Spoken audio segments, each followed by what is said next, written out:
What are we doing here? And where are we gonna go? It's like we just woke up one morning, and then it's welcome to the show. Don't ask any questions, just go with the flow. Make as much money as you can, and try your best not to get broke. Copy everything you see on the TV, from the hairstyles to the clothes, and don't think too often, just do exactly as you're told. And if you ever get confused, then just turn towards the alcohol. You'll still hear your thoughts, then just turn up the radio as you learn to live a lifestyle of drugs, sex, and rock and roll. But in all honesty, I just need to know, is there more to the cycle than growing and getting old? Living and dying just to leave behind a happy home and a whole lot of property that somebody else is going to own. I just really need to know before the casket's closed, 'cause I'm not willing to gamble with my soul, nor am I ready to take any chances. These are just simple life questions, and I'm just searching for some answers. Like, what are we doing here? And what is our purpose? How did we get here, and who made us so perfect? And what happens once we go, or is this world all really worth it? Questions we don't answer because apparently we don't really have to. There's no purpose to this life and our existence is merely natural. Then in that case, please let me ask you, did you create yourself, or was it somebody else who had fashioned you? 'Cause you're a being that's impeccable, faultless and unparalleled. You're a product of supreme intelligence, and I'm merely being rational. For there isn't a camera on this earth that can come close to the human eye, nor a computer that can compete alongside the human mind. And if the whole world was to come together, we wouldn't be able to create a single fly. So many signs, yet we still deny.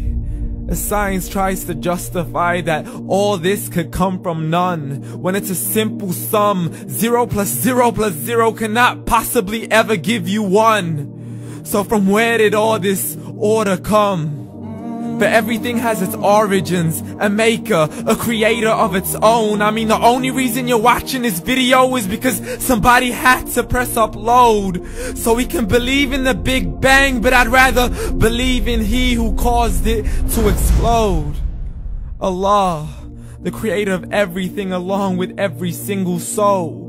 The ever-living, the master, the only one who is in control. Unlike his creation, beyond our imagination. And no, he's not a man, nor does he have any partners in association. He's on his own. And no, he did not ever leave us alone. Just like every manufacturer, he left us with an instruction manual. The Quran and Islam, and I'm sorry to jump to conclusions, but it's the only one possible.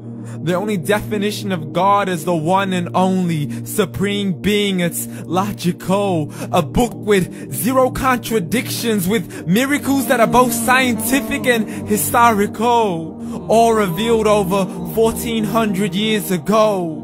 Like the detailed description of the human embryo. The descriptions of the human embryo in the Quran cannot be based on scientific knowledge in the 7th century. To the mountains as pegs holding firm the earth below, and the 2 seas that don't mix in a complete separate flow. To the planets in orbit, alternating night and day as they stay in flow. The expansion of the universe and the creation of everything from H2O.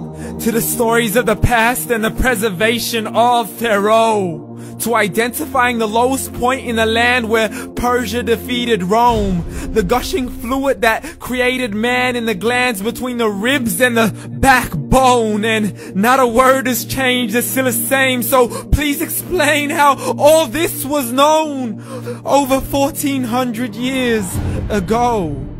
To a man who couldn't read or write, as he would recite whatever the angels spoke. And if you still don't believe, please try to come up with something that's even close. But you can't, so we took God as a mockery and his messengers as a joke. Muhammad could not read or write. How's somebody who can't read or write gonna start a religion? Dismissed his scriptures as legends and tales of the ancient folk, as we live life according to our whims, desires, and hopes. saying this life is the only home we will ever know. We will live then die, then simply turn to bones. YOLO! Correction, after the grass dies, the rain arrives and it regrows, and Allah promises to do the same thing to your very soul and bring you back from your very fingertips to your toes, as the all-seeing supreme being watches us so close, and we are surely being tested in our wealth, our health, and our self, and everything that we've been blessed with. So believe, for we will surely be resurrected and be brought back to our Lord and account for every single deed, as He hands us our books and orders us to read. From the bad to the good and everything in between. You yourself are sufficient for your own accountability, so don't be mad at me. You are the one who thought He wouldn't come back to me. I gave you a whole life long to search after me, but you were busy in all that which was temporary. So read, and glad tidings to all those who believed. And if you disbelieve, read. And don't let that day be the first day you find out what your life really means. Read.